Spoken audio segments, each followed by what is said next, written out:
But I guess let's just get right into it, shall we? Let's. WWE Night of Champions. All right. We started off with both tournament matches, but we started off with the men's. Obafemi versus Jey Uso.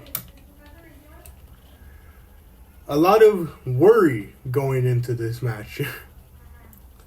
Yeah, Jay made it as far as he did, and he got the orders from the OTC. Win the whole thing. Get the other belt. There's two heads of a table.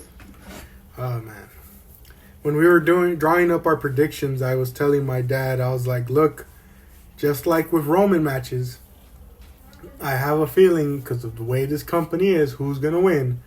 But that's not going to stop me from picking who I want to win. Sometimes I will pick who I think is going to win, like WWE's going to go with. But sometimes like this, I just got to go with my heart. And I'm like, you better give it to Obafemi. I'll go into the rationale of my picks at the end. But for the sake of this match, I picked Oba. I thought he was the one to sort of, that they're building, and they can build a guy off of Jay. I mean, you did all that work for Jay. A win on Jay just propels Oba even more. Yeah, definitely. And it's so funny, looking back to the last episode. Yeah. I think, for the most part, we're pretty good with our predictions. But our track record with tournaments is so horrible because of how unpredictable they are. Because if you go back to last episode to listen to who you and I were talking about, yeah, they're probably going to go with this person. I was saying JC Jane, and she got knocked out in the very first match. It was this Did company. you make any note of what I said? I think both you and I went Rollins for the men's. Yeah. Yeah. And then women, I think you might have said Charlotte for the women's. I don't remember for sure, though. Or maybe it was Bliss. I think it might have been Bliss. Bliss. No, for sure. This tournament, and I heard somebody else on YouTube say, to WWE's credit, this final could have gone either way. So it was relatively exciting, And sometimes it was exciting for the wrong reasons, in the sense that we were really thinking, man, they're going to go with Jey Uso over Obafemi here. I'll bring that up later, that sinking feeling that just accepting our fate, because WWE's going with WWE. What did you think of the match? I thought it was good. I thought it was a good match. Jay did a good job of really selling his anticipation in certain moments, really wiggling out of Oba's moves, that desperation to not let him land those moves. Yeah. But he still has I should actually point out that I watched this with my niece, my oldest niece. She stuck around and watched it. I think my other niece was watching from the other room too, but I was able to talk to my oldest niece and just give her context for all of the matches. And I remember telling her, yeah, Jey Uso doesn't have a lot of moves. After he goes for his fourth super kick, I go, he's not a big moves guy. Yeah, I mean, and the moves he does do, it's it's a 50-50 on, are they going to connect? We saw a couple of spots where it's oh, come on. You know what? R.I.P. Kevin Dunn. He tried to kick him. I don't think he's with the company anymore. The one I remember is he tried to kick him in the back of the head, and he just missed, completely went over it. Yeah. They're about to start pulling out compilations at this point for him, like they did with a couple other wrestlers in years past. Called Botchamania. He's a good guy. Oh, man. But I did like a lot of the offense Oba was getting in. They had some big kick-out moments, especially for Oba. Yeah. But I think everyone got into a slight panic when he put that sleeper in. I saw a lot of people online talking about that, where they were like, he put that sleeper in, and I started holding my breath for dear life. I also saw people after the match try to claim that Oba was tapping in who did that? Was it Julia or Jade? It was Jade. In like that looked too much like tapping, you know? Yeah, I think I remember when that happened. Yeah, it was him hulking up. Surely. I mean, sure it's the ref's call in this pseudo sport, and he's looking at Oba's eyes and face and mouth, and he's like, yeah, he's still in this. Yeah, oh man. But to the finish of the match, we see Oba get out of that sleeper and hit the fall from grace to get the win. King Oba and Femi. just like you were saying, sir? And just like Monday, he went out there and called out Lesnar and said, I thought he was going to interfere in this match. I certainly thought he was going to interfere in this one, too. Yeah, I think that's what I said when we were thinking like Rollins was going to win. But I forgot if I said it was going to happen in the first match or like if Oba goes all the way. I can't remember, but I remember saying like, oh, well, Brock's probably going to interfere in this. Like we know how Brock is. Like, he's probably going to interfere and then set up their match for SummerSlam. But no, they go with Oba. They went with Oba. And hilariously, I kind of sit in my mind go, you know what? He wasn't going to fly out to Saudi Arabia. Are you kidding me? That is true. Even if he does have a private jet, he's still not doing that. Nah. King Oba. You know what I want to say before we move on? In his promo against Jay on Monday, like the best line was, if you got a warning shot, make sure you don't miss, because if you do, I will destroy you. And if you don't miss, I will still destroy you. It was great. Yeah. Oh, man. But Oba pulls out the win. No need to worry about Jey Uso advancing. But we move on. And I'm 1-0 in predictions. We all luckily are 1-0. It was funny. My dad was trying to keep track because he was like trying to think. He was like really trying to Doctor Strange and thinking of like all the different outcomes to see like how could he come back or overtake you. Yeah. But we move on to the next one that I have to admit, when it came to my pick, I had a bit of a brain fart not realizing that this next match was part of the Queen of the Ring tournament. When I looked at the graphic, I thought it was for the title. I don't know why, like, it slipped my mind. So I ended up going with my pick with Liv, because my logic behind the pick was, well, Liv just won the belt. They're not going to give it to Io. Like, they're going to run with Liv.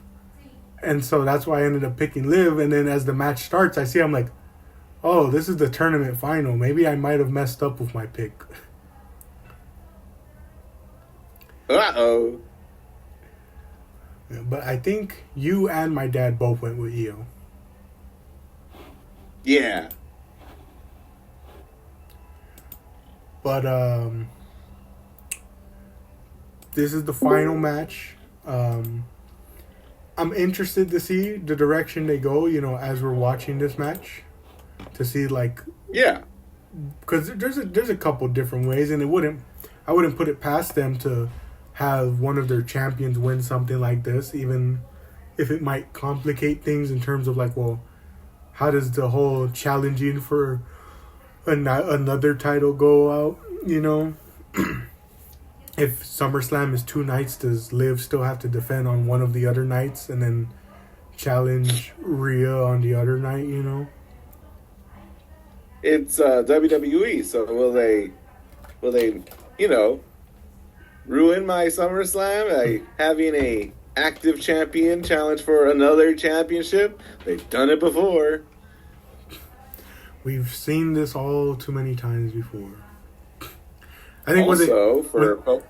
I was gonna say real quickly, was it all of last year or the year before that like it just kept happening, like double champion matches, champion challenging another champion, and like it was happening so frequently that almost like once every episode or every like 2-3 months, like we were on the podcast and you were talking about like here AEW goes again, here WWE goes again, champion challenging another champion. I just watched NXT Great American Bash, and Lola Vice is defending her NXT Women's Champion. She has a AAA mixed tag belt hanging off her waist too, and I go, oh man. Yeah, so it could happen. But yes, I went with Io. And yeah, I wanted Io, and I wanted her to go challenge her friend Rhea in a like, hey, no love loss. Who's the better person? I think Rhea's never beaten her. I thought that would be interesting. Yeah. And what did you think of the match? I thought it was like okay. I don't remember like, a whole lot from it. You know, like they definitely had a better pace than some other matches we've seen. Before the match, Liv gets cursed by Danhausen. That's right. I forgot to bring that up. Like, I thought, I mean, what a way to protect her, right? Like, she follows the storyline. He took the money. You know, she's throwing her weight around. She's trouble. She's cursed. What does that mean? You know, it could have meant a lot of things. I think she could have won the match and it's still been cursed. Yeah. Because I'll tell you what, Jack, some of us that are terminally online may be expecting Stephanie Vaquer to show up. I didn't even battling injuries. Is she battling visa issues? There's a lot of international talent, I think, that disappeared from TV because of visa issues. Yeah. But, like, people were mad that Liv hasn't been defending the championship, and there's this belief that they've been waiting for Stephanie Vaquer to, like, pick up their program, and it's like, I mean, why didn't you throw someone else at Liv in the meantime? But remember how hurt she was going into WrestleMania? Probably benefited from the time off just to heal, you know, like from the concussion and the big knot in her head. Yeah. All that to say, like, if this is one of the first times we've seen Liv wrestle since WrestleMania, she looked better. Yeah, and it was very interesting to implement the whole Io injury angle into it with, like, the steps. Like, when she gets pushed off the turnbuckle onto the steps, I thought it was, like, an interesting sort of story element. Like, especially the way, like commentary was kind of mentioning, like, you know, like, oh, Io's usually so, like, sure-footed in a way, you know, like, she's really good at keeping her balance. She's really good at you know, like, avoiding stuff like this. And so I thought it was, like, an interesting element added to the match. But I'm trying to remember those other spot. I don't remember. Yeah, I can't. I'm hard pressed to remember any one spot. It was my fault for watching Great American Bash earlier this afternoon. It's the freshest in my mind. Yeah. I know moonsault. That, yeah, there was a moonsault. Liv starts kind of doing more submission-based work. Oh yeah. Like the Boston Crab and the half Boston Crab. Yeah, and I know there's a spot where Io, I think she's trying to run the ropes, and then she falls because of her leg. Yeah. That's good. Yeah, I thought that was pretty good. So I got my niece with me, and I tell her, hey, just, you know, for context, one of them has a lot of friends. They might come out. To my surprise, Jack, they don't come out. Yeah. There's no sight of Raquel or Roxanne or Dom or JD. Guess they didn't make a flight either.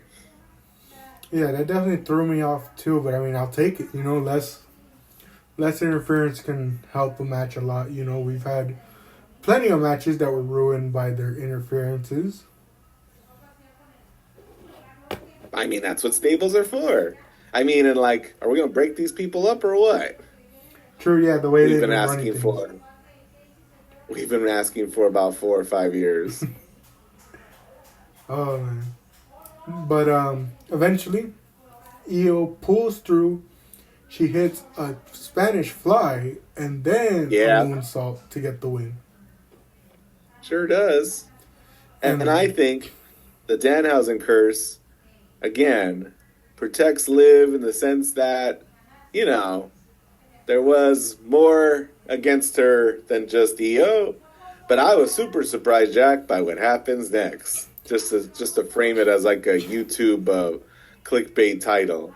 I couldn't believe what Io did next. And it's a picture of me, like my hands on my head going, what? Yeah.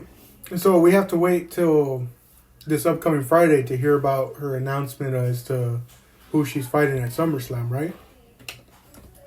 I mean, Oba didn't make any mention of who he was going to fight, so surely Io's going to leave.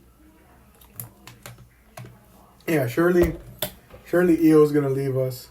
With No, in their little post-match interview with, was it Kathy Kelly? No, it was Byron Saxton. You're right, it was Byron Saxton. Yeah.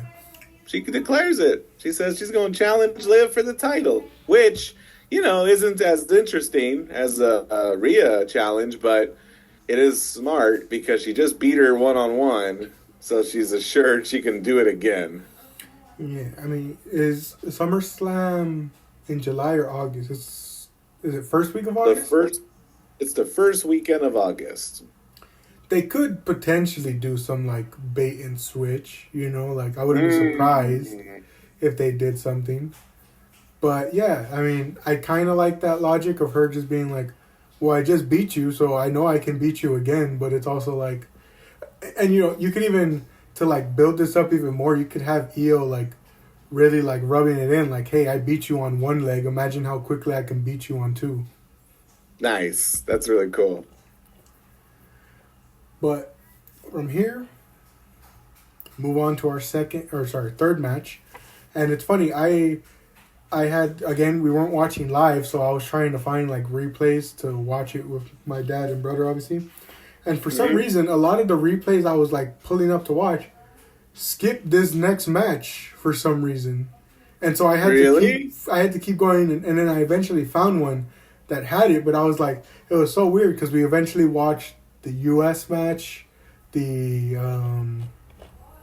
what was the other one? Oh, the women's? Yeah, the women's U.S. match.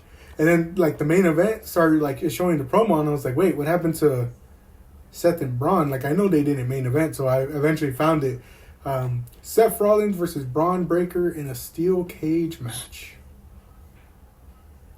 By the way, if I'm a non-subscriber and I watch those King of the Ring, King and Queen finals, yeah, I'm hooked. I'm signing up for this. Give me more of this. I say sarcastically. Oh, man. Seth and Braun, cage match. Is this the end? Michael Jackson status, this is it? When I say this is it, Jack, do you know what? How old were you when he died? Was it 2009 or 2007? I always forget. Well, how old were you in 2007 and 9? In 7, depending on the month, I would have been 5. And 2009, I would have been 7. Wait a minute. Yeah. So do you remember the This Is It tour? Yes. I remember the video game that came... Was it the video game or the documentary that came out along with it, I think?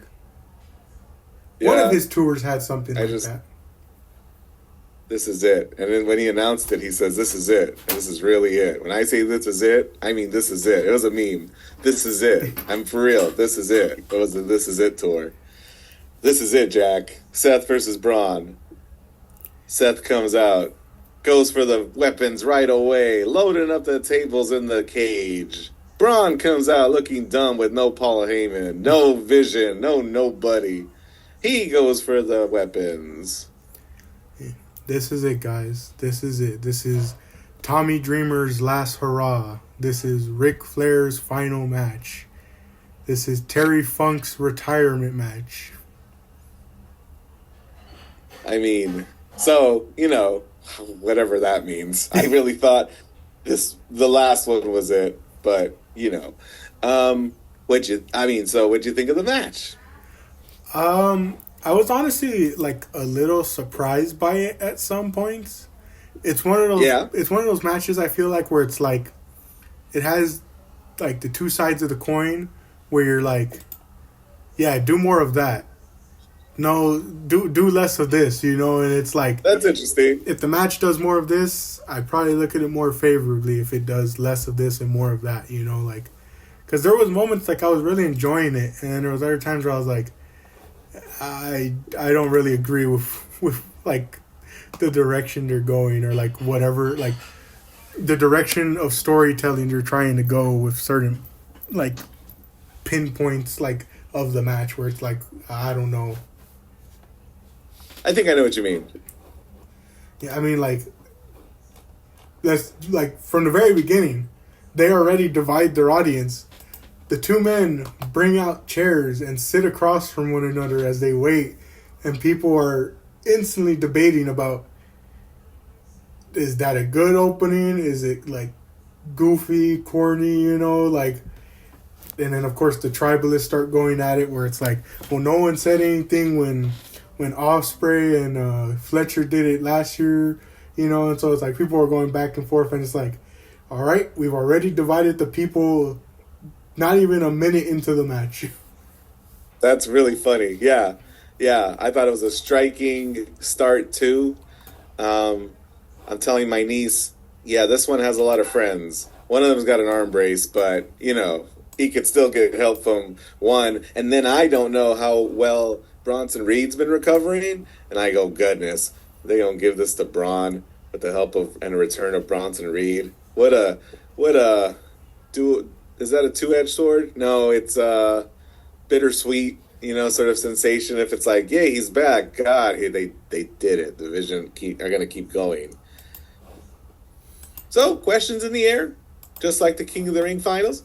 This can go either way. It was relatively exciting. I think I know what you mean when you're like, some of the weapon spots were good. We're breaking kendo sticks across backs. But then there's, those really funny contrived table spots. Yeah.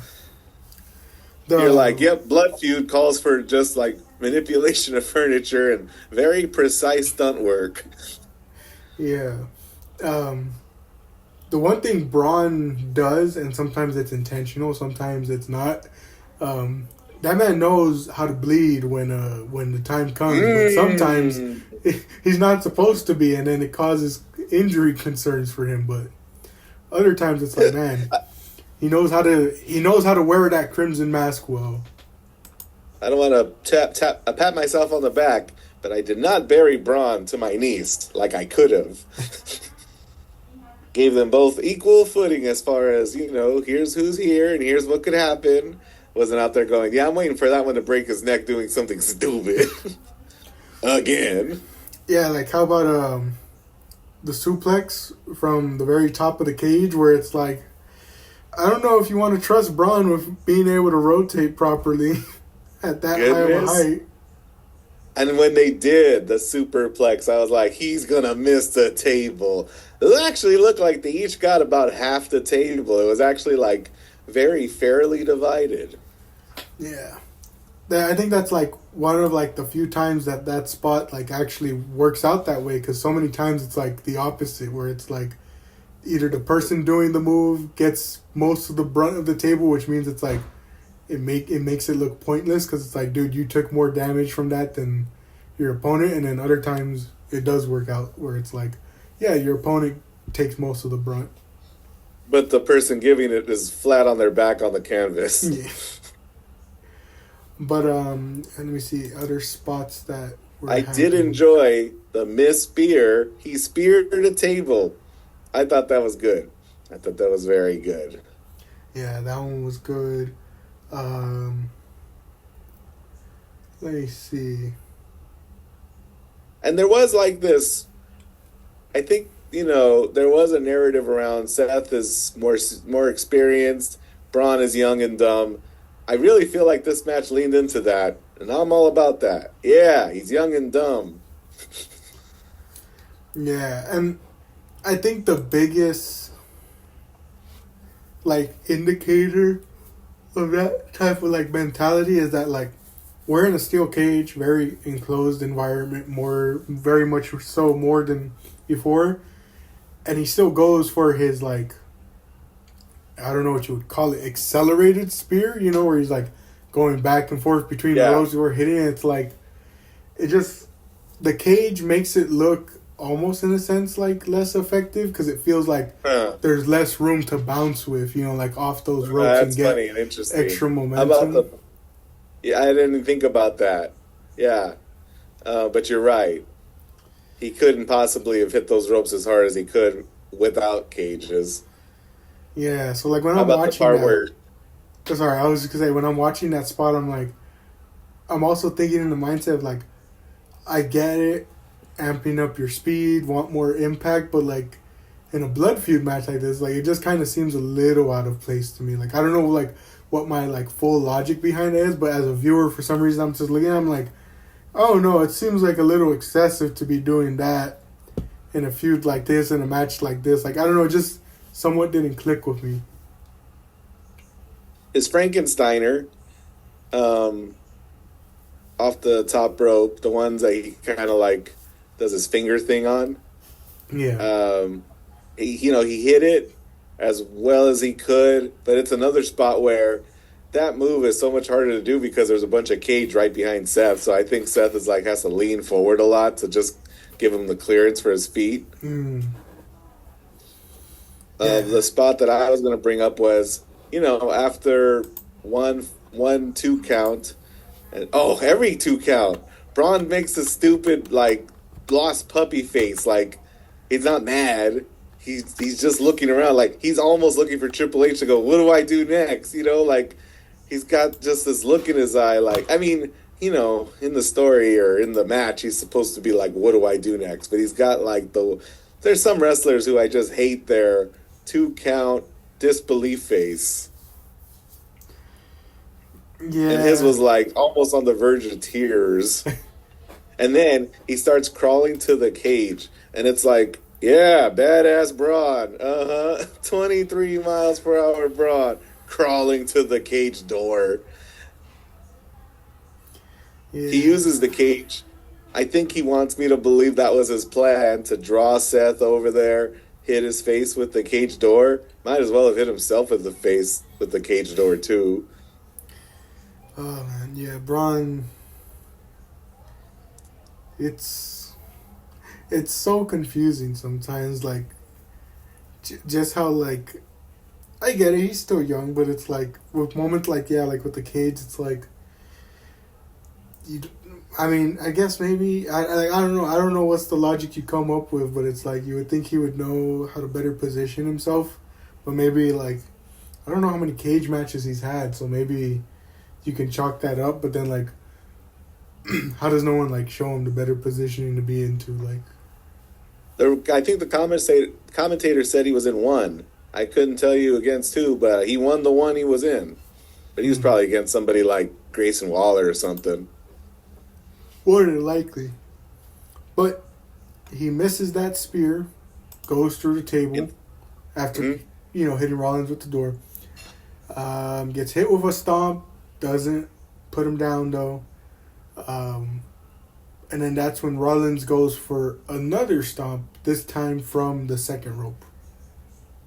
And gets... I'll tell you what, Jack. I don't know how you felt about that start where they're both sitting at the chairs looking at each other menacingly, but there was a parallel to how the match started at the chairs and this spot here right before the second rope stomp where Braun's on the left, Seth's on the right, and they're staring at each other menacingly. Braun gets one more, like, emote before he's put down. Yeah.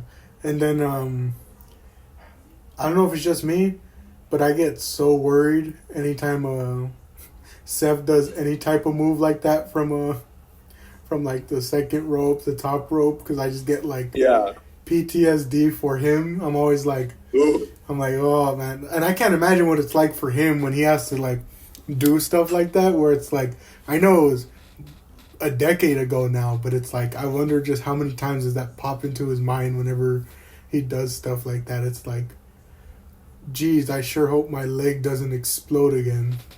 Yeah.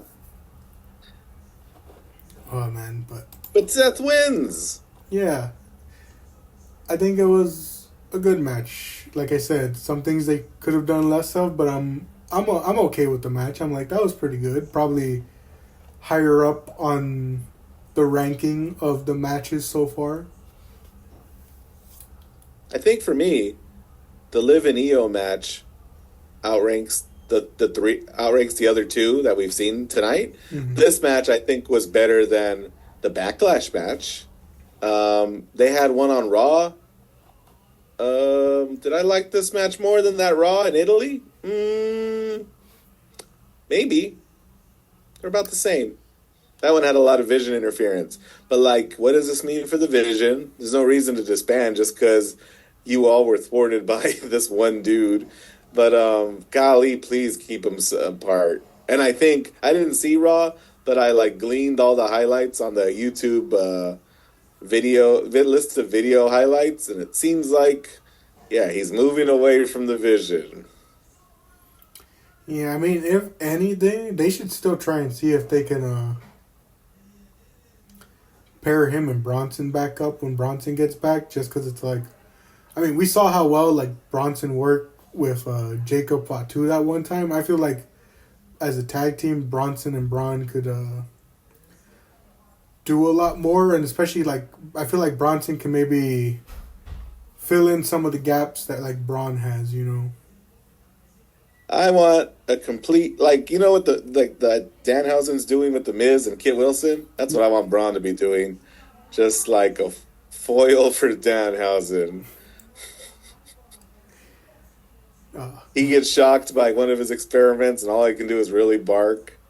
And he goes, "Oh, so Braunhausen, how are you?" And he goes, "Rah, rah, rah, rah." And like, yeah, this is good TV.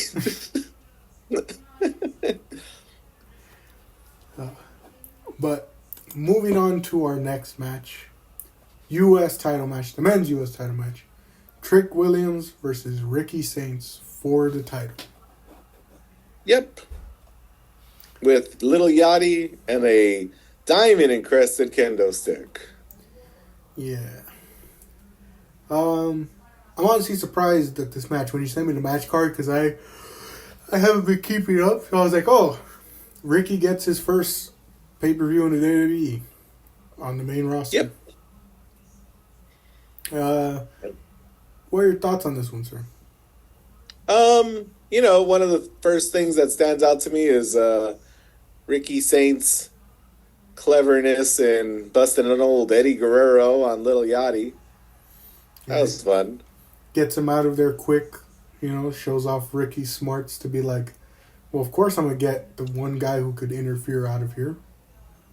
Threatens my perfect streak because I'm 3 for 3, and he goes, "No, Mr. Solis, I'm going to foil Trick Williams' plan and possibly win this match." Oh, man. Any standout spots to you? I always hate to go for the end, but I was telling my niece about that great promo between the two of them where Trick Williams just like 5-finger set of the face slap Ricky Saints. Did you see that? Yeah. And I think they tried to recreate it at the end, and I think it fell super flat. Yeah, I've noticed that happens a lot in wrestling where it's like you get like a really great moment, you know, that happens in the heat of the moment, and then like they try and do it again, and it's like you can't forcing it. I think in order for it to have worked here, Ricky Saints should have like been mouthing off Trick for like, and you have to do it for a while, I think, you know, and then Trick like looks at the audience, kind of gives them that Jim Helper, you get a load of this guy, then slap. It would all happen too fast. Maybe because they're too, well, Trick's a young guy. Ricky, not so young. I like his Undertaker old school move. I like his variant on like I'm walking across the ropes holding the guy's hand. That's cool. Yeah. I thought it was good, but it's nothing like too crazy, you know? No, neither of them are crazy guys, you know? Yeah. I'm wondering where does Trick go from here? Ilya Dragunov, Carmelo Hayes style run of open challenges. He's not that kind of guy. He's not that kind of wrestler. Hey, one other thing, because I'm telling my niece, I go, I think I forget who hit a knee or a meteora, but I said when the guy really wants to make it hurt, he pulls that pad off his knee because he wants just bone to connect. And sure enough, in this match, Trick Williams moved his knee pad down and he hit that trick shot all knee straight to his face. It was nice. Yeah. Good. But moving on to the next one, the women's U.S. title time. It is Tiffany Stratton defending her belt against Jade Cargill. Mm-hmm. What are your thoughts on this one, sir? This was okay. This was good. We're always keeping an eye on Jade, whether she can hold her own. Do you know what is interesting about this match? I think this is the first one, Jack. You know, you think about everyone else we've seen. And in every match, there's at least one, you know, there's maybe like Seth and Braun. There's a world-traveled guy versus a in-house grown talent like Braun, who like started at the Performance Center, right? Mm-hmm. Ricky Saints and Trick Williams. You got Trick Williams, homegrown talent, fresh out of the PC. And then you got Ricky Saints, who's been all over the place. This match, Jack, are two exclusive PC wrestlers. That is true. Both of them coming from worlds outside of WWE to make their mark here. So about at the same level. Yeah. And the funny thing, I don't want to spoil too much about the ending, but it's funny how out of it I'm like seeming to be, because I don't even take into consideration interference playing a factor in this match. I did warn my niece, like I have for the last few matches, this one also has friends. But there have been so many opportunities for friends to get involved. I'm wondering if any of them made their flight to Saudi Arabia. Yeah, because when the ending happens, I'm like, well, I wasn't even expecting that. You're like, they blew her off when she lost her women's championship because they're fair weather friends? No, Jack, these are ride or dies, B-Fab and Mitchin, in their faction that has no name to my recollection. Nothing that I can tell you. What would you name them, Jack? What would you name Jade and Mitchin and B-Fab?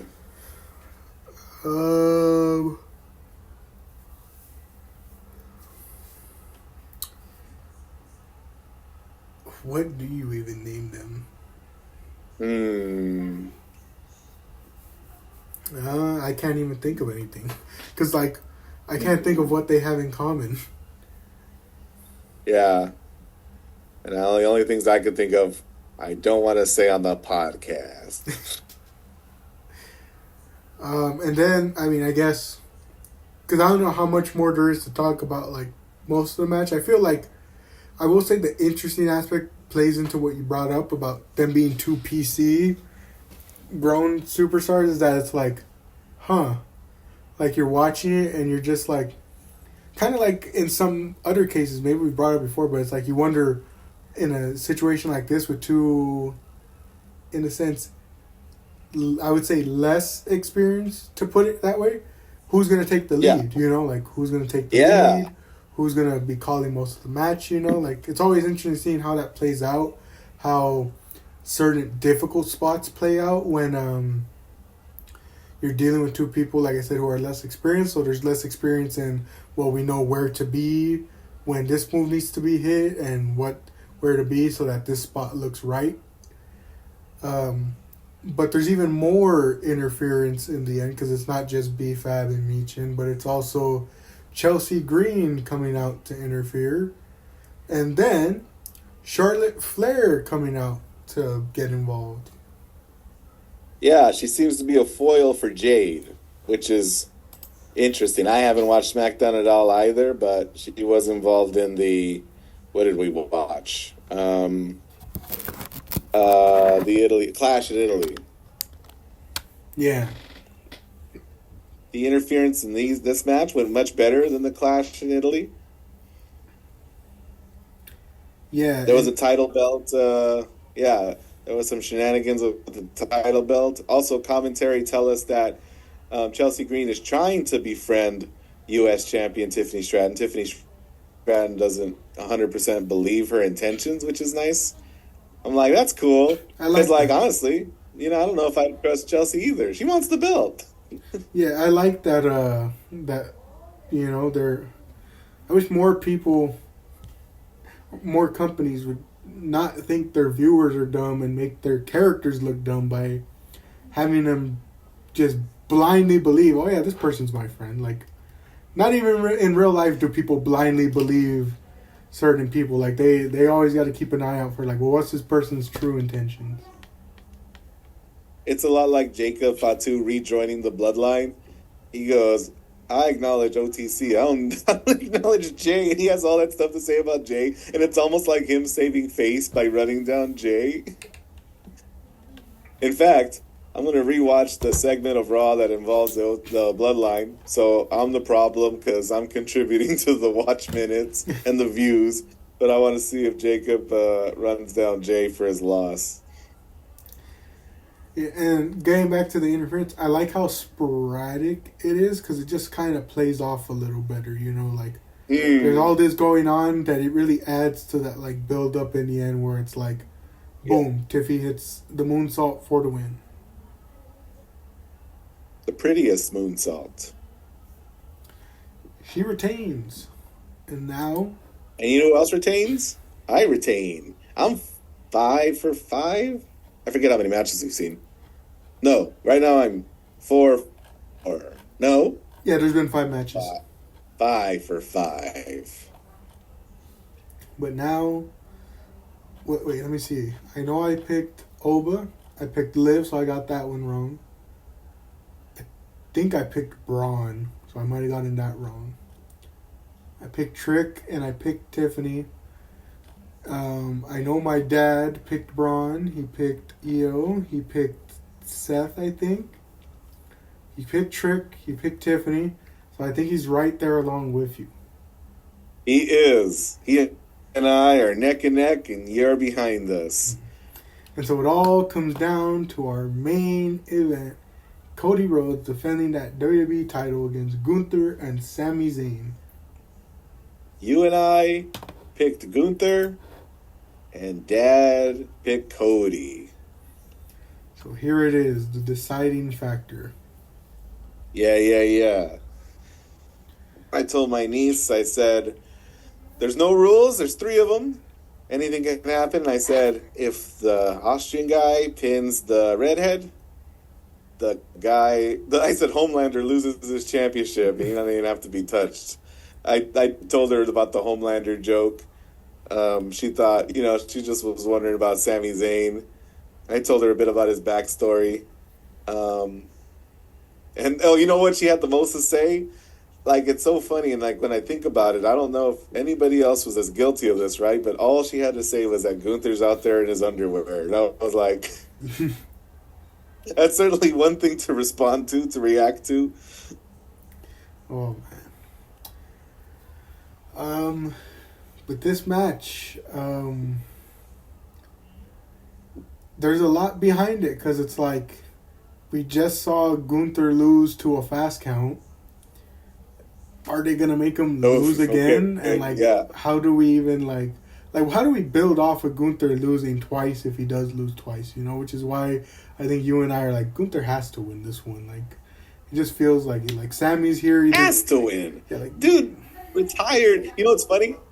when I think about like all the momentum that he had, putting out John Cena and AJ Styles, leave it to commentary to remind me the dude also put Goldberg out to pasture. I'm like, oh my god, he put Goldberg out too. Yeah. And, you feel like, oh, Sammy's here either to take the pin or to, what's it called? Hold on. I just saw that message on the Zoom. Can you hear me? All right, there we go. I think we're better now. Can you hear me? Yes. But, we're almost there. Hang in there, Zoom. Yeah. And my mom's internet. Yeah, so I'm thinking to myself, like, Sammy's there probably maybe to take the pin. Maybe he doesn't. But, like, let's just see how this goes. Because, like, it really feels like Gunther just has to do this. And they start this match. I just more so, too. Yeah, more so, too, really want Cody to lose. Like, the fact that we're in this match, that there's so, like, you know what I mean? Like, how are we going to move forward? How are we going to be if he overcomes these odds, too? You know? Yeah. Like,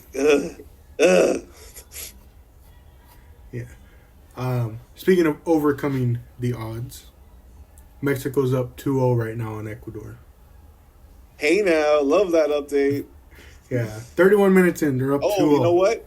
As you say that, Jack, it actually gives context for all of the fireworks that are going off right now outside. I didn't even think about that background noise, but they're telling me as well. But getting into this match, they do something at the start that, and like they even do it like at different points during the match, but I only noticed it because my dad makes note of it. I'm watching the match, and my dad goes, "Hey, what, isn't Sammy supposed to be in this match? What happened?" And I'm like watching, and I'm like, where did he go? Like I must have like blanked out, and like, where'd he go? They do the thing that they always do with triple threats. What separates good triple threats from bad triple threats? And that's not to say this was a bad triple threat, but I'm saying, like, what separates them? Good triple threats, like Bianca, Rhea, and Io at Mania, or Drew, Gunther, and Sheamus at Mania. You get all three people involved and not just, oh, well, it's a one-on-one until this person comes back in, and then one of them gets knocked out, and now it's these two people going one-on-one. It's like, a good triple threat gets all three involved, you know. Bless you, by the way, sir. Thank you. I was holding a sneeze in. But leave it to commentary to tell me, to create a story around even that part, that trope, because they say Gunther keeps throwing Sammy out. He wants nothing to do with Sammy. What he wants is the one-on-one Cody match that he demanded from Nick Aldis. So, like, every time he throws Sammy out, it's in the effort to maintain a one-on-one match with the champion. Yeah, especially because we know Big Gunther don't want the smoke with Sammy after the Mania in Philadelphia. Ooh, I told my niece about Fat Gunther and how much better he was and how we all hold it over him. Good on him for his health. Bad on him for continuing that stigma against the big guys. Walter would have been WWE champion by now. Yeah, God, I can only imagine. Imagine Fat Walter retiring. And you know what? We say Fat Walter, but that man was still very much built, you know, in a big guy wrestling way.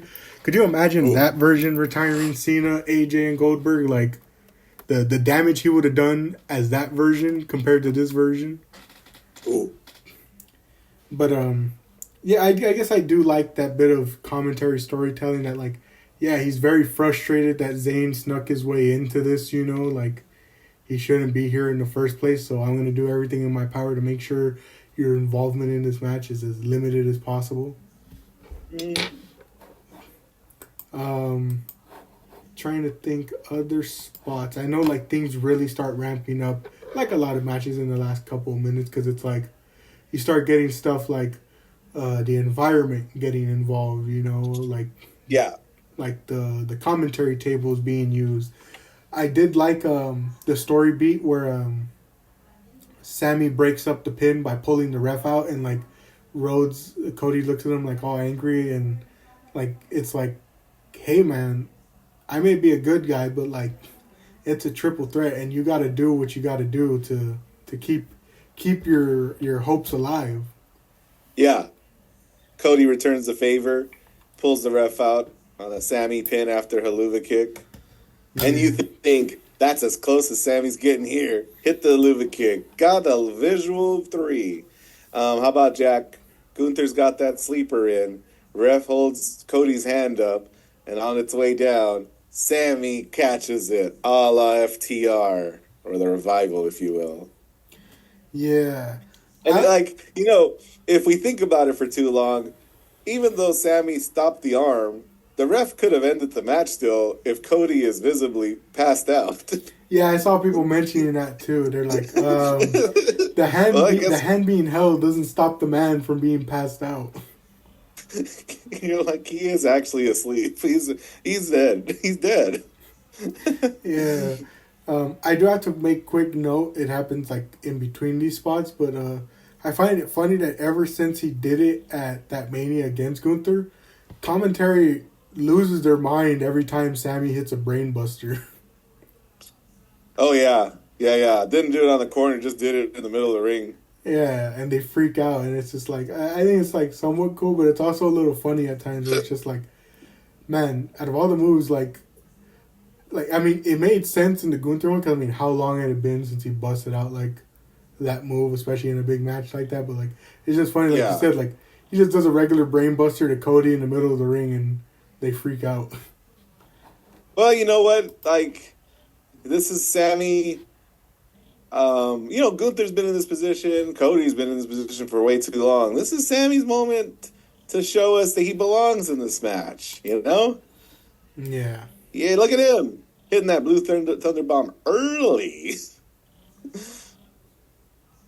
Oh yeah. Hey, when we're at the commentary table and Cody Rhodes backflips him into the neighboring table, what was Sammy going for? Oh, I know. Running nothing? How about Gunther hitting Cody with a power bomb into a table that doesn't break? So we're gonna do it again. Yeah, I will say that's my biggest old man yelling at cloud moment, is that I feel like too often in wrestling nowadays, they're so focused on the spot that they've lost the lead up to those spots. Because it's like a lot of those moves. And then I run up. Like, especially off the top rope moves, like they jump, and they get hit with a move that counters it. But it's like, a lot of times it's like, well, what were you even attempting to do before that? Like it doesn't look like you're attempting a move. So like, it just looks like you were only doing that to set up for this, rather than like it truly looked like a reversal or counter. Hate it. Hate to see it. Yeah, that's my biggest old man yelling at cloud in wrestling right now, is so much focus on the spot, not enough on what's leading up to it. Here. Let's see. And then after all that, how about that double crossroads? I thought, this is it. This is how we go back to normal, back to reality. Oops, there goes gravity. He's going to knock them both out with a double crossroads because he can, because he's Super Cena. Dang.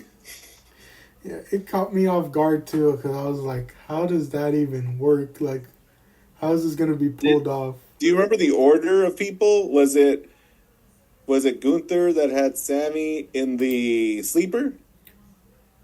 Or was Sammy behind Gunther for some reason? Did Sammy have Gunther in the sleeper? Gunther had Sammy in the sleeper. So Sammy hit Cody with the crossroads. Then he gets caught in the sleeper. Oh, wait, hold on. Zayn hits Cody with the crossroads. I remember that. Gunther gets him in a sleeper. I forget how Cody gets him up, but I think it's actually Sammy that hits the double crossroads. No. Cody definitely hits the double crossroads, but I just wonder. I think no, Who yeah, is- I think you're right. So I think Gunther has Sammy in a sleeper, and then Cody turns that into a double crossroads. Because what happens next is Cody gets Sammy in another crossroads, right? Yeah, because he's going to like finish him off as they like commentaries putting it. I think Sammy had Gunther in a sleeper, and Cody grabbed Sammy. And I'll tell you why this matters to me. Yeah, why you? Because Why? I'm gonna try and see if I can search it up to see. okay, so I think Sammy has Gunther in the sleeper. Cody grabs Sammy in the crossroads, hits the double crossroads, air quotes. Now he's got Sammy up again for a second crossroads, and here's where my mind went. Oh, in the two-man crossroads, Gunther took most of it because he was on the outside. When they flip, he takes all of it on his front. Sammy's on top of Gunther, effectively not having been hit with a crossroads. Gunther took it all. He landed on Gunther because when Cody gets Sammy for the second kill shot, Sammy hits him with that Bret Hart sneak around, flip him around, sunset flip looking pin, and gets the 1, 2, 3. What a Bret Hart finish if I ever seen one. Goodness gracious, it was a sneak. It happened so fast. Yeah. Cody gets up and goes, wait, what? And his tattoo on his neck gets looking around going, wait, what? It was Sammy had Gunther in a sleeper. Cody hits the double crossroads. Yeah. Gunther took the whole thing. Sammy didn't take any of it because, goodness, how much of it did he get? None of it. I don't even think he touched the mat. So, yeah, he had enough of those wherewithal, his health bar, his special stored to do the old 1, 2, oop-de-doop, alley-oop. But yes, Sami Zayn walking out with the win.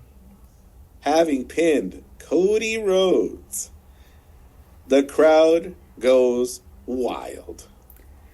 Yeah. My dad The calls very- the finish weak.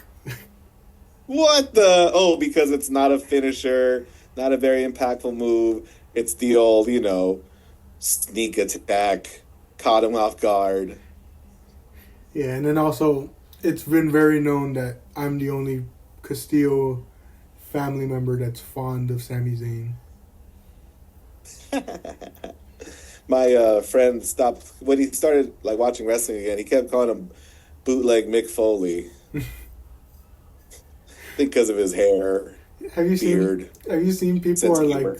they're like, I want, with Zayn winning the title, they want him to go back to the fresh cut, and a bunch of people are like, I don't think you've noticed his hairline. I don't think he can go back to the fresh cut. Oh, yeah, I got it. Listen, if AJ. Cena can have the bald spot while he's champion, Sammy can have a pushback hairline as champion.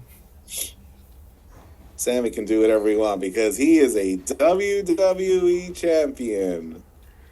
He is a great Oh man, champion. yeah, and it's funny because my dad's like, "Oh, That's only cool. only you're happy about this. You can be happy about this," and I'm like, "I'm not even happy about it. Like, I am happy, but like it just happened so out of nowhere that like I don't know how to react properly to it." Because I'm just kind of like, I mean, I was so elated. Again, you know what's funny? Now that we've said the finish, I could say this. You and I have talked about, you've called me out or recognized that a finish can really ruin a match for me, right? mm-hmm. Like, a finish can really taint the way I see a match in hindsight. Jack, this finish elevated this match for me a lot. Like, when the finish happens, now I want to watch the whole thing over and enjoy all of its beats, because the first round, I'm just watching it, holding my breath, waiting for the inevitable. Crossroads, 1, 2, 3. Adrenaline in my soul. Yeah, like once this match was over, like things really settled, and I was like, wow, Sami Zayn is a WWE champion, and not just world heavyweight. Like he's in that Right. lineage with He did Rock. the one. He got the one. He's in that same lineage with Rock, Austin, Cena. You know, Yeah. like I'm like thinking about it, and I'm like, man, this is probably gonna be top 10 just for the moment. You know, like this is a guy I've been rooting for the longest time. Finally does it. This will be top 10 just for that moment alone. Where it places is on rewatch. And there are so many spots that, like, I don't know, like, remove this possibility from our mind. None of us picked Sammy. And the match constantly threw him outside, pushed him aside, kept him from, like, you know what I mean? Like, we're going out of their way to tease us with what we thought we would never get. Yeah. PWG at the top of the mountain. I told my niece, I go, this dude was El Generico. He was El Generico, and look at him now. He was literally the generic. The generic wrestler, and here he is now. Yeah. I have even, like, this fantasy booking in my mind that Johnny Gargano and Candice LeRae come in and help him and align with them because they've been on TV for so long, in the clips that I've seen anyway. Like, Johnny Gargano wakes up and helps Sammy. That could be a good way to get the two of them on TV more. You know, I mean, they've been on TV. Like, Sammy's been hilariously just talking to a, motionless Johnny, talking to himself, really. Yeah. But I think two things, like, my rewatch of this is going to affect its top 10 placement. Yeah. And on a very smaller level, the after might affect it a little, you know, where it's like... Interesting. I won't let it affect it too much because, again, the moment alone will make it probably place top 10 for me at the end of the year. But it's like, I won't lie and say that, like, depending on how they handle the after is going to affect, like, its placement maybe by, like, a spot or two, you know, like... It could end up at, like, 6 because, like, they just go and it's a transitional reign type of beat, you know, versus, like, if he goes on and has an actual, like, reign with substance and, like, good matches, then that can elevate this match even further based on the after. But, like, I'm just thinking, like, based off moment alone, it's going to probably end up there just because... I'll tell you what, like... I mean, they can do whatever they want, and I'm pretty happy, you know what I mean? But, like, everything else is going to be gravy. But on social media, how funny was it? How quick are people, Jack? Like, they're so fast. We're excited about Sammy. The reactions are great. There's one reaction, I want to know if you've seen it. But, like, how many people went, oh, boy, we can see where this is going. Gosh, Sami Zayn, the unlikely champion, is going to come out and say, wow, I'm so excited. I'm going to hold this all the way to WrestleMania. We're going to have banger after banger after banger. Who's my first opponent? Oh, I sure hope it isn't that big Nigerian ruler. No, I told my niece, I said, I want Sammy to come out in a celebration promo. And he goes, God, I feel so great. There's nothing I can't do. There's no challenge I can overcome. There's no mountain I can't climb. And then the lights go down. Did somebody say unclimbable mountain?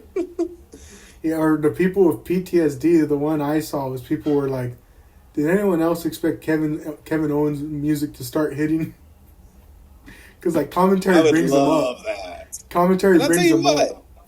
Somebody like Sammy winning the title really opens the door for all kind of people, you know? Like, like, all kind of people could challenge Sammy that would never get a shot. That will get a shot, and they can use this to propel somebody crazy status. If LA Knight wasn't still super over, they could easily pivot to, like, him being a heel against Sammy. And, like, it could work. I mean, Jay, like, there's a story between those two that I would enjoy. Jay, like, everything before now, like, Jay is annoying and frustrating, but if Jay's got to challenge his former brother, yeah. I'm even down for that. Yeah. Or, I mean, how many of us thought that Lesnar was just going to pin him on Monday?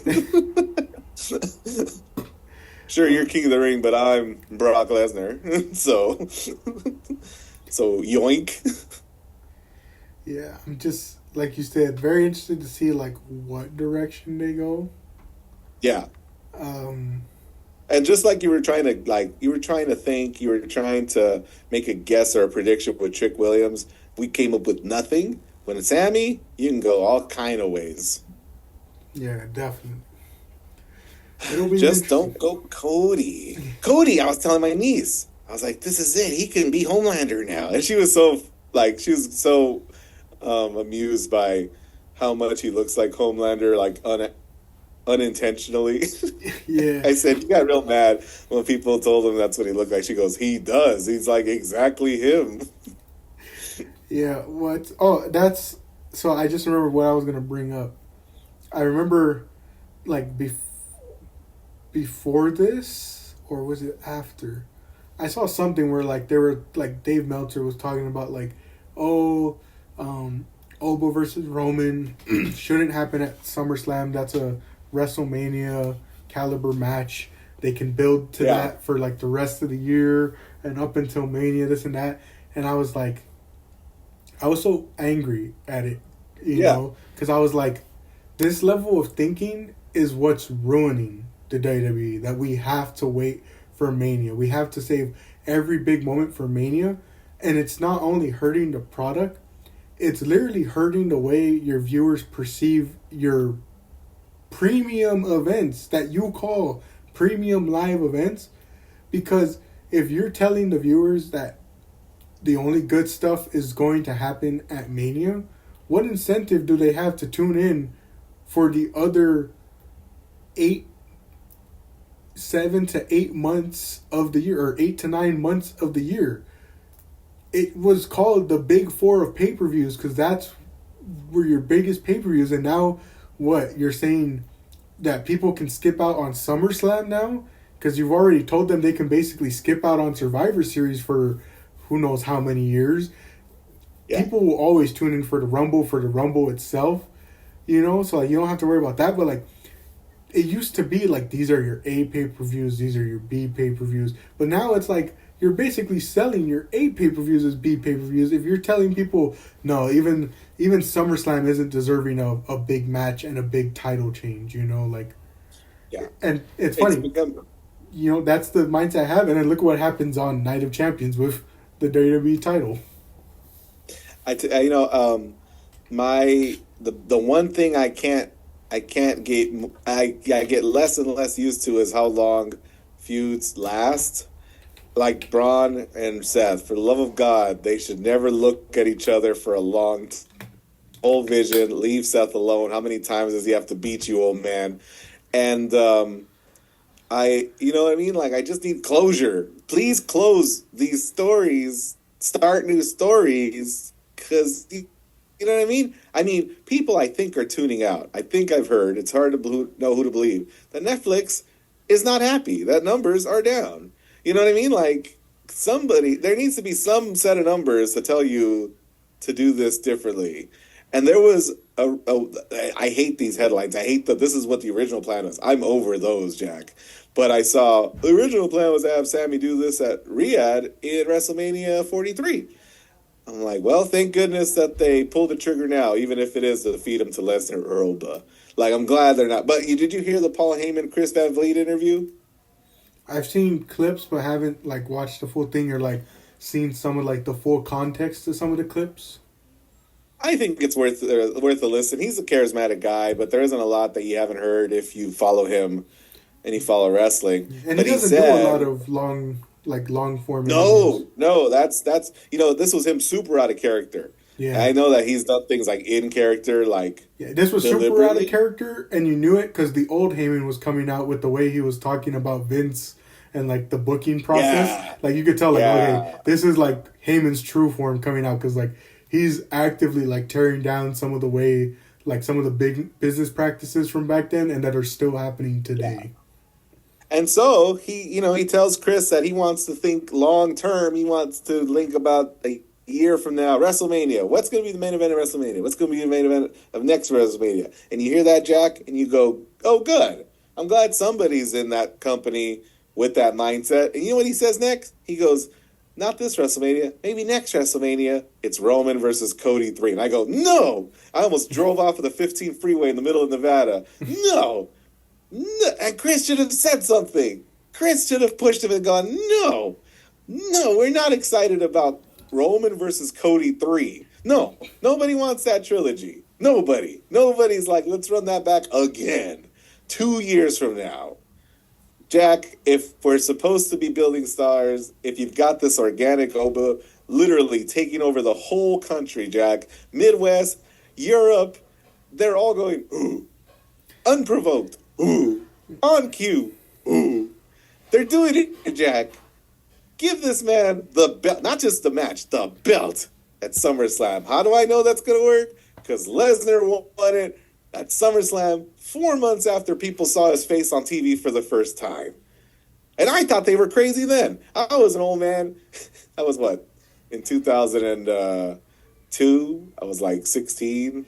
I think it was 2002. Because this was right after the invasion. I'm like, who's this guy? I'm like, get a load of this guy. I'm like, and I was really surprised by how many people were cheering for him because, you know, he's beating up RVD, Hulk Hogan, everybody. And I'm like, who's this guy? I know Heyman. Who's this guy? Wins at SummerSlam. I was floored. He goes on to be the beast he is, but come on, run it back. Yeah, beat Roman. It's funny he says that because then in that same interview, the one clip I saw is Chris Van Vliet asked him like, oh, so what, like, is there any truth to, like, you going to TNA all those years back, you know, and, like, why did it fall through if it was supposed to happen? And he's like, well, I gave the proposition to TNA that he wanted shares in the company, like, he wanted, like, some ownership, but he also told them, like, we got to get rid of these old guys. Like, there's too many guys that were here that their best days were the Attitude Era. Like, you have AJ Styles, Samoa Joe, you know, and all these other young guys playing second fiddle, you know, and never getting the time because you're stuck on these old guys. Like, they got to go. So it's funny to hear him say that about TNA and then be like, well, yeah, Cody and Roman needs to happen for the third time in the main event of WrestleMania. Like, it's hilarious, Jack. But you know what was refreshing was to hear him say it because you only heard Meltzer say it or someone else say it. To hear him say exactly what we all heard was, you know, validating. But come on now. And then, like, don't wait. Like you said, don't wait. What happens when you wait? Somebody's going to get hurt. You know? You're going to second guess yourself. Yeah. Pull the trigger. Ooh. Ooh. Yeah, I hope they do. What's the worst that can happen, Jack? You just beat him later. Come on. Come on. Yeah. Like, I don't know. And, like, it's funny because, like, a part of me wants to believe based off of this pay-per-view because Oba beats Jay, Io beats Liv, and Sammy wins. And that's 3 times my dad says, who has the pen? Because he first says it when Oba beats Jay. He's like, who did they give the pen to? Because this isn't the person who's normally writing these shows. Interesting. So it's like, it makes you think, like, maybe they're finally, like, seeing through and, like, they're stopped being stubborn and realizing, like, it's not just our fickle fans. Like, the things they're calling for, like, there's some truth behind some of the criticism. Like, we do need to get younger. We do need to capitalize sooner.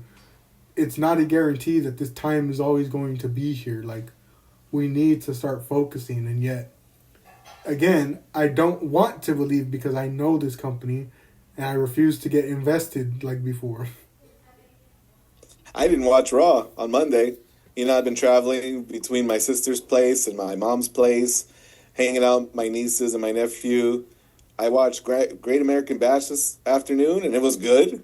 It was fun. I didn't watch Raw. I said, let's just say let's just see what the YouTube titles are. Okay. So, yeah, I don't think I missed much. Yeah. I even tuned into Forbidden Door this weekend. Don't say nothing. I haven't seen it yet. And I do plan on sitting down to it. What'd you think? couple matches I didn't really care too much for. Mox Bandito, probably my favorite match from the night. And from maybe the whole weekend. Really? There's a story beat in it that I just really like because it's unintentional. The spot's intentional, but the way the spot plays out is way unintentional, and it adds to the emotion of the match. Yeah, I want to still see it. It's on my list, and I've been able to, it's funny, like, I've been on Instagram, been able to avoid spoilers, but it always makes me wonder if anything significant happened at all, if I'm able to go online and miss spoilers that well. I'm like, well, it's a really inconsequential event then. Yeah, and it's funny because I follow a lot of mainly AEW, like, I wouldn't say like accounts, but like the people that I follow that like obviously are just like online personalities.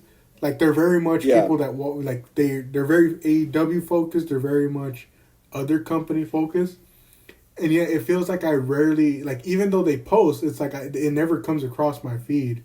It's like my feeds are like, oh well, this guy's into wrestling. Let's show him all the WWE content, even though he's not interacting with any of the WWE content, and show him less of the people he's following to see like the content he wants to see. Because it's like I feel like I rarely see any news coming out of AEW anymore, and like a part of me thinks like, man, like is it not just doing well? But then like I tune in, I'm like, well no, like things are going well. It's just for whatever reason my algorithm's not pushing the content to me. You're saying the algorithm is tribal? It might just be, but then there's also other outcomes where I'm like, yeah, no wonder it didn't make much noise. Like nothing really happened. Like like I didn't see much about Ospreay and Swerve other than like some opinions about like the way the match played out. But it's like I didn't see much about it. The previous AEW pay-per-view, I didn't see much about it, so it's like it just confuses me a little bit. I'll tell you what, when Sammy won, I do this most weekends where they're head to head. I go, ooh, I think WWE won the like that water cooler Monday morning talk. I think everyone going to work talking about wrestling, all of them, Jack, all the dozens and dozens. I think they're going and talking about Sammy. Yeah, I definitely think so too. After this weekend, like Sammy, biggest moment, but like I said, I think my favorite match from the weekend is probably still that Moxley Bandito match. Those are two guys I really like, and I didn't even know they were wrestling on that show. Yeah, I think that's the funny thing is when I learn of an AEW pay-per-view happening and I get to see like what are the matches on the card. And it's even funnier this year around because it's like every year we've just slowly lost the Forbidden Door presence. Lester. Yeah. Lester. So it's like... I mean, yeah, I saw somebody say, and it's not just me saying exactly what you said. He goes, Yoda Tsuji's coming out and publicly saying, I don't care, none of us care about this Forbidden Door show. Yeah, and it doesn't help when it's like they decided to expand it like last year, and they started like well yeah, CMLL is going to get involved and Stardom's going to get involved. Did we mention it's only one match on the card? The Forbidden Door is not so forbidden. Yeah, I wanted to enjoy. Again, I'm not trying to spoil too much for you, but I wanted to enjoy the Starlight Kid Tekla match more, and I did enjoy it, but it just. I didn't enjoy it to the expectation I thought I would, you know? I didn't end up catching the main event. I forgot what I was doing, but I didn't catch it. The main event was what? Wait, was it? It might have been the Swerve. Ospreay. Yeah, I didn't catch that, and I guess because I thought it was the main event just because of the match stipulation, I thought that cage match was the main event, but I didn't get to catch it. Did you catch Kenny versus Zack Sabre Jr.? Yeah, I did catch that one. That one was pretty good. Okay, pretty good. Yeah. Probably, if we're ranking the matches on the card, probably up there with Bandito Mox, but like maybe a tier below it, you know? Yeah.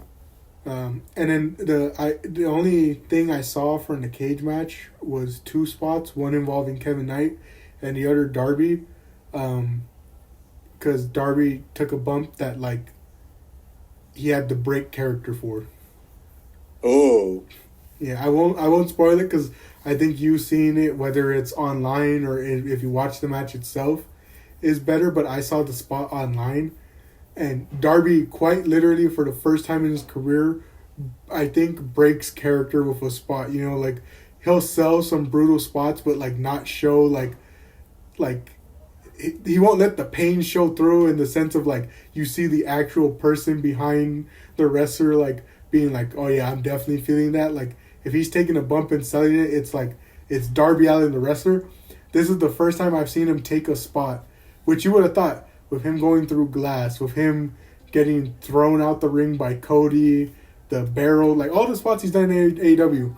But you see this one and you're like, yeah, even that would make the strongest man break and like show an actual genuine reaction to it. Because like it's just crazy to see. Like once you see it, it's like you're like, man, there was nothing he could have done to withhold his like real reaction from coming through. Wow, what a pitch! Yeah, what a hook! Like I said, I don't know if you're gonna be able or if you're gonna want to watch the whole match, but if you just want to see that clip alone, you got to seek it out because it like when I saw it, I was like, oh my gosh, and then when I saw his reaction, I was like, I don't blame you. Like I don't think there's a wrestler in the world that could have withheld their reaction to that spot. Wow. Yeah, that I'm going to watch before the end of the week, even if I got to do it in multiple sittings. Yeah. I was driving home from my sister's place on Sunday, and I thought it'll be perfect because, you know, I'll get home in time to watch it. Got home at like 7 and had been on the road. You know, clocked in about 3,000 miles on that car in the last week and a half, and I go, I'm going to bed. Yeah. I'm with my new schedule upcoming. I'm trying to like play out something like that in my head where I'm like, if I'm getting out late, do I just want to stay up for a bit longer and then go to bed? Do I just want to go to bed when I come home from work and wake up early to be able to do stuff before? Like basically, I'm trying to decide: do I want to do stuff before work or after work? Yeah.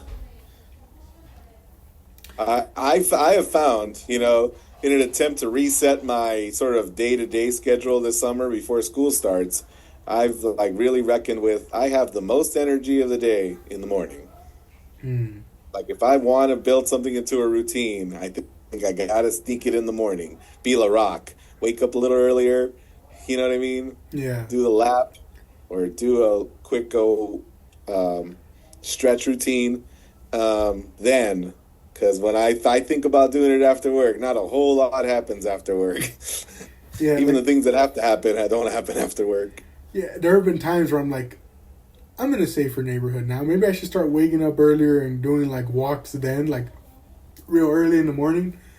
And then I did it one time, and I was basically SpongeBob in that episode where he had to go like throw out the trash at night in the dark. Yeah, like walking. I was walking, and my own footsteps were making me think someone was walking behind me. I was like, I gotta get home. Sprinting. That's really funny. When you can go outside, Jack, and have like a Luke Skywalker moment because Arizona's like Tatooine. You just sort of like 1 foot on a rock, admiring the 2 suns, and you're like, wait, where'd that second sun come from? Yeah, and it's funny because I'm like, yeah, I'm in a safer neighborhood, but then now the other side of that is like someone's gonna be like, who are you and what are you doing in this neighborhood at this time? And it's like I live here. I just want to go out and walk earlier in the day. I'm gonna get a shirt, like a bright shirt, whether it's neon or just white, and in bold text so that it can be seen even at night or in the morning. It's gonna say, "I'm just working out" or "I'm just walking." Yeah, I told my niece my niece is in her. How old are you? 24. She's gonna be 23. So like, you know what? You guys are the same age. She graduated around the pandemic. You know, that class that didn't get their prom, in-person graduation. So she's your age, right? Mm-hmm. And she was talking to me about like she's never. You ever gone to a movie by yourself, Jack? A movie? I don't think so, but I've gone to a concert by myself. Right on. So, you know, she was talking about going to a movie by herself for the first time. you just, if you're like waiting for your friends or waiting for somebody and things fall through, I go, hey, it's great. I go, and you can get away with it. Imagine being a guy who looks like me in the back by myself. And you just sort of wonder and hope people don't think you're weird. Because I wanted to see Toy Story 4, and the Garcias had already seen it. I definitely started to especially feel like that at the concert I went to, but I fought it off where I was like, I paid good money to come see this. I'm not gonna let this get to me. I was joking around with a friend about the last concert I went to, and she goes, "You're gonna try to talk to people?" I go, "I don't know, man.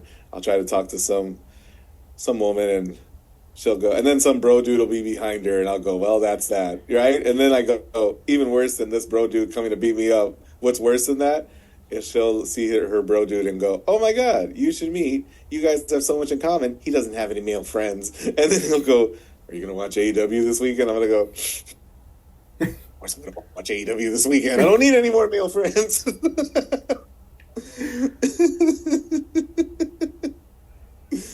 That to build on to that, that's how I'm feeling about going back to work after 2 months off. I'm like, oh, like especially because you know me, Yeah. super introvert. So I'm like, Yeah. oh great, we gotta go through this again. Time to Yeah, you awkwardly do. meet a bunch of new people. I tell you what, at Bloomfield, there's a couple of transitions, a few people left, and honestly, Jack, there was a round of like there was a summer where people left, and I just was left with the bag going, I think this is it. I think I'm done. I'm like 35.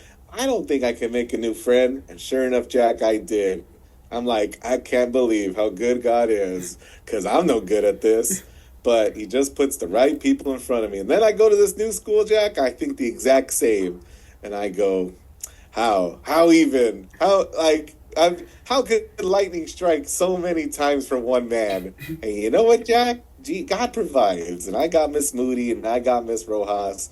And we're going to adopt a new math member of the team, and it's going to be great. And you're going to have a good time, too.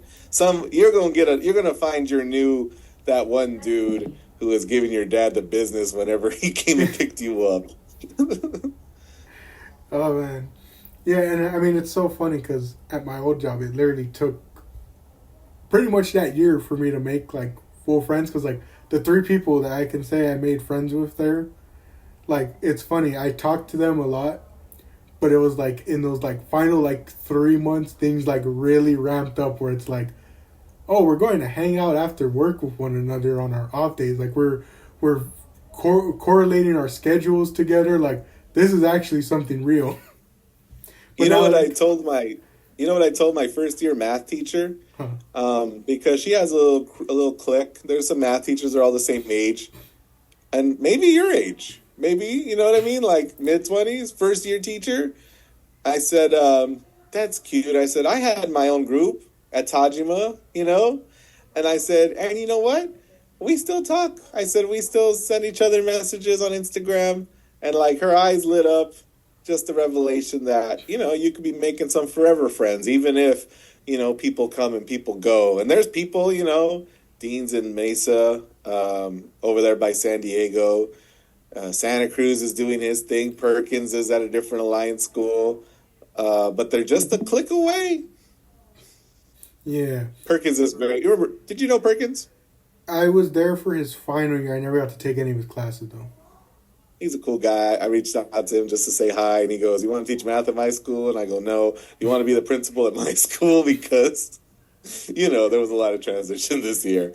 And Santa Cruz is out there in Japan with the Tajima group. Mm. Dang, Yeah, dang. yeah, and I always will say like it's always good to hear these stories because it's like growing up, all you ever hear is people say like it only gets harder as you grow up to Mm-hmm. like maintain Mm-hmm. these friendships. So like Yeah. you always hear people saying like if you got them, maintain them, hold them dearly because it's gonna be a lot harder later on. And like it's true, but like it's also nice to see that like it can still happen. Like And you because know what that's the I've way had I to like. felt. That's the way This I is the felt. word. Yeah, there's some work to be done that I've done, and that's just sort of redefine, what your friendships are, right? Like, it's not the same, but we can do the best we can with what we have where we are. Yeah. Yeah, and once I find, the one, I'm gonna forget them all. I'm gonna turn heel. I'm gonna be like, "You changed," and I'm like, "I sure did." Are you kidding me? I'm Sami Zayn. I just won the belt when it happened. And then when it ends, I'll come back hat in hand going, "Hey, y'all." I'll be like Chad Gable on that apology tour. Yeah, there's two routes you can go. You can either be Chad Gable or you could be Roman and just come back and be like, y'all gotta love me regardless of what I did in the past. That was good. Yeah, but excited for, I guess it would be SummerSlam? Saturday night's main event from Madison Square Garden. Yeah, but I'm excited because next episode I'll be settled in by that point, like a month in probably. Mm-hmm. You'll be ramping up to start school because school starts earlier and earlier every year, it seems. Don't say the S word, Jack. It's a swear word for the summer. Don't say the S word. That's a joke at the Solis house. Oh, man. But yeah, it'll be interesting to see a month from now. Yeah, it will be interesting to see. And then we can start all over with the have you made a new friend yet and seeing how long it takes. Woo! But any final thoughts, sir? I enjoyed Night of Champions, I think, more than the Clash of Italy. So, like, here's hoping this is a sign of things to come. They had, like, a real throwaway Raw. I mean, as far as what I saw on YouTube. But Sammy winning is going to impact SmackDown. I can't watch SmackDown. But, yeah, I got all eyes on Oba, Brock, Roman, Seth. I'll tell you what, I like Seth going after it against Roman because Seth has had Roman's number for a while. So, there's some things to look forward to. Yeah. G1 starting again with a whole lot of people I don't care for. So we'll see how that goes. Yeah, I got to see who's in it. But yeah, say yes to change. And then it's going to be like Jay winning one of the world titles. And it's like, no, not that way.